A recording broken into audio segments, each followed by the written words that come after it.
Assalamualaikum warahmatullahi wabarakatuh. Mari kita mengadakan acara sebentar, yaitu meninjau ulang tentang keberadaan Arek Lancor. Sebagaimana kita ketahui, Monumen Arek Lancor ini didirikan di tengah-tengah kota Pamekasan pada tahun 85. Yang dananya bersumber dari para tokoh Pamekasan yang ada di Jakarta. Beliau-beliau itu menghimpun dana dari para pengusaha di bawah koordinasi Bapak Rahmat Saleh, mantan Gubernur Bank Indonesia, yang tanda tangannya ada di uang kita tempoh hari. Kemudian membuat monumen di 4 kabupaten. Dimulai dari Bangkalan berupa replika perahu, untuk menggambarkan bahwa para pejuang Madura ini kemudian membantu perjuangan Ketuban. Dan yang Sampang berupa lukisan, juga sama, menggambarkan perahu, yaitu para pejuang Madura ini kemudian menyeberang ke Probolinggo untuk berjuang di daerah Probolinggo. Sedangkan di Sumeneb itu berupa gambar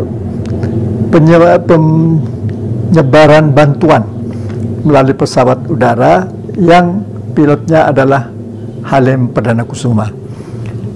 Beliau tokoh Madura yang jarang diketahui oleh orang Madura sendiri, karena namanya Halim Perdana Kusuma itu dikira bukan orang Madura.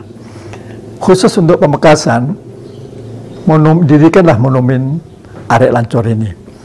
Kata Arek Lancor ini sebenarnya merupakan nama arek. Jenis-jenis arek di Madura ini ada macam-macam, ada Takabuan, ada Bulu Ajem, dan ada juga Arek Lancor. Arek Lancor ini garisnya lebih panjang. Ini dijadikan simbol perjuangan rakyat Madura.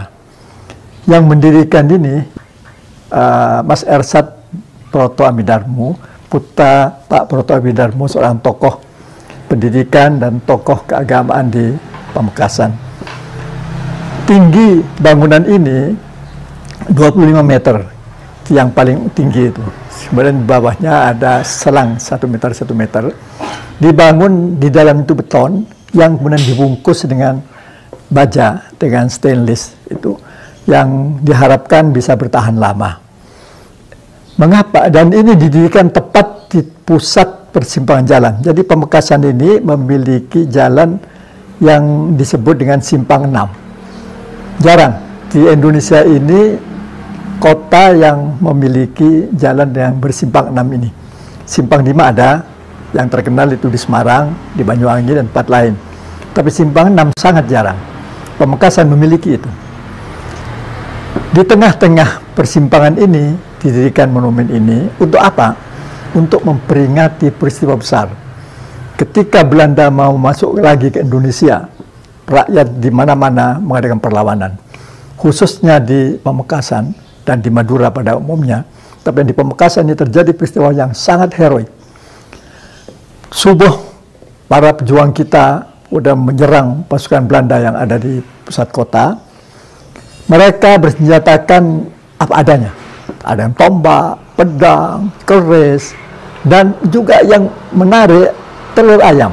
Telur ini sudah dengan diberi kekuatan oleh para ulama. Kelihatannya memang telur ini tidak bisa menghancurkan tank, akan tapi bisa menakutkan para penjajah, para tentara Belanda yang berada di. Dan betul, perjuangan luar biasa ini kemudian karena mereka bersenjata lengkap, senjata modern, maka berguguranlah wafat para syuhada dan pahlawan kita. Di tengah-tengah alun-alun, di tengah alun-alun kota ini, darah bergelimang. Jadi kalau di Bandung ada Bandung Lautan Api, maka di Pamekasan ada Pamekasan Lautan Darah. Banyak para pejuang syuhada kita yang wafat di situ. Kemudian kita berhasil mengusir Belanda sampai ke selatan, ke daerah Petemon. Kemudian beberapa jam kemudian sore mereka bisa berkonsolidasi dan masuk Bali. Sementara jenazah para pahlawan, para syuhada ini oleh Belanda kemudian diserok begitu saja, dimasukkan dalam sebuah lubang. Lubangnya itu ada di depan Masjid Jami. Dan di situ kemudian didirikan Taman Makan Pahlawan. Generasi muda kita banyak tidak tahu bahwa dulu di situ ada Taman Pahlawan, kemudian ada dua lagi, satunya di Desa Kelampar. Mengapa di Kelampar? Karena sudah Belanda balik lagi menyerang masuk kota, para pejuang kita mundur ke daerah Kelampar. Kemudian Belanda itu mengadakan menembak dengan tembakan dengan senjata jarak jauh, sehingga di sana banyak korban berjatuhan. Di sana juga ada Taman Pahlawan. Baru kemudian ketika Pak Bupati Pamekasan dipimpin oleh Pak Khaliluddin, kedua Taman Pahlawan itu disatukan di tempat yang sekarang di daerah Pangdekur itu. Itulah ceritanya mengapa monumen itu diletakkan di situ. Ini menggambarkan bahwa di tempat itu, di tempat ini, di depan Masjid Jami ini terjadi perang yang luar biasa. Kalau boleh disamakan, kira-kira sama dengan Jogja kembali. Jadi pasukan kita bisa menyerang Belanda sampai keluar kota, tapi kemudian mereka masuk kembali. Sama dengan situ. Jadi Pamekasan punya sejarah yang sama dengan Jogja. Peringatan ini wajib kita ingat. Jadi generasi muda wajib tahu tentang peristiwa bahwa rakyat Madura, khususnya ada Pamekasan, betul-betul mengadakan perlawanan yang penuh heroisme. Yang harus kita tularkan, jiwa heroisme ini harus kita tularkan kepada generasi muda.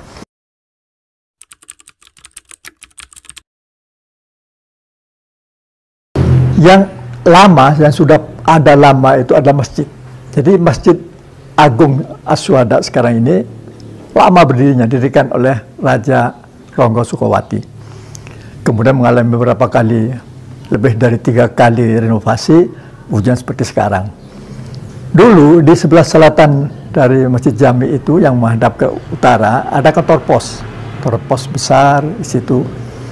Para pos itu sedang berjaya dan banyak kalau pensiunan duduk di pendoponya. Di sebelahnya lagi baru kemudian didirikan Hotel Madura. Seberang jalan itu markas Kodim. Dulu jadi markas Kodim yang sekarang dipindah ke tempat yang sekarang. Di sebelah timurnya lagi, di pojok yang dijadikan kantornya Bank Jatim, itu dulu kantornya pusat pendangan. Di situ ada aula untuk penampilan pejuang anak-anak muda, generasi muda, pejuang itu mengadakan sandiwara dan sebagainya untuk menggugah semangat juang. Ke utara sedikit adalah gereja, sudah lama ada. Kemudian seberangnya jalan itu Irama, tapi Irama itu baru didirikan kemudian. Sebelah utaranya lagi ada Anim. Anim ini PLN, yang sekarang menjadi rumah jabatan Pak Sekda. Kemudian ke barat, markas Kodim, itu terkenal sebagai Tangsi. Di situ ada pusat amunisi di tengah-tengah itu. Itu ada tempat tertutup, itu pusat amunisi. Ke barat lagi, itu kantor dulu kantor Roji. Di pintunya itu ada sekolah Frobel. Frobel kalau sekarang TK. Loji ini pada tahun 50 kemudian dibakar oleh para pejuang, bumi hangus. Tahun perjuangan ini bumi hangus, kemudian dibangun kembali pada tahun 50. Bentuknya disesuaikan dengan yang lama. Terus ke sekitarnya sudah terjadi perubahan. Di tengah-tengah jalan itu dekatnya tenis ban itu ada bangunan sekarang jadi museum. Itu dulu adalah taman showroom kerajinan tangan anak dia. Jadi ada perahu kecil, ada penjual sate dan sebagainya. Dulu asalnya memang ini bangun sudah lama, sejak tahun 20 sudah ada di situ. Demikianlah para pemirsa yang saya hormati. Saya ingin memberikan gambaran ini supaya punya gambaran seperti apa dulu pusat kota itu. Dulu jalan dari selatan itu masuk langsung ke tengah, kemudian yang mau ke barat ya ke belok kiri, yang mau ke timur. Kemudian yang dari timur dari Sumeneb juga masuk ke tengah, kemudian belok ke kiri atau ya ke terus. Sehingga terjadi sejak didirikan monumen ini banyak terjadi peningkatan kecelakaan. Pak Kapolres minta pada Pemda supaya dari kemudian kali itu lalu ditutup jalan-jalan itu, tapi ditutup buka tutup istilahnya.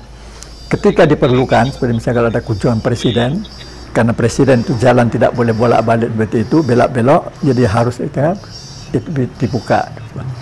Sehingga sekarang apa yang kita lihat seperti ini betul-betul indah sekarang.